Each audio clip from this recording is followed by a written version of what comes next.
Hello. It is June now. Summer is on its way, but May just ended, so I'm going to tell you what I read that month.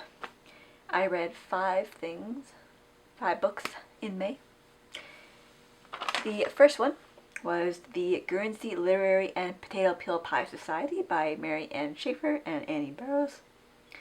This was a reread, but I still think it's so good. It's so heartwarming and funny and cozy. It's written as letters back and forth between the characters, which I think is such a cool and interesting way of telling a story. I need to read more epistolary fiction. I also still need to watch this movie. I'm excited for that. This is set after World War II, and an author receives a letter from Guernsey Island, and from there she becomes pen pals and great friends with the people on the island, people that live there. And I think it's so good and you should go read it. Definitely a 5-star. And it's definitely still on my list of favorite books of the year. Book 2 is So Far by Kelsey Grammer. This is his autobiography. I love the show Frasier so much, so I was intrigued. This guy had a lot of sad things happen to him that I didn't know about. And while I knew nothing about him actually, but I just know how great he is at playing Frasier Crane. He has a very interesting life story, I think. And I listened to the audiobook and Kelsey reads it himself, so I think it really adds to the experience when the author is reading the book themselves, they're telling you about their life themselves. Book 3 and 4 were in a series. There was The Inheritance Games and The Hawthorne Legacy by Jennifer Lynn Barnes.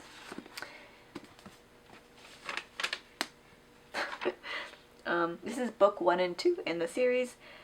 This is also a reread. I read this a couple years ago, but I recently finally obtained the last book in the series, so I decided to reread these two to refresh myself. I think this is a really interesting concept. So this girl inherits billions from this old dead guy who she doesn't know, and to get the money she has to go live in his mansion with his family who are less than thrilled to have her there. But the best part is the girl has to solve these riddles and puzzles to figure out why she has inherited, so it's a mystery too.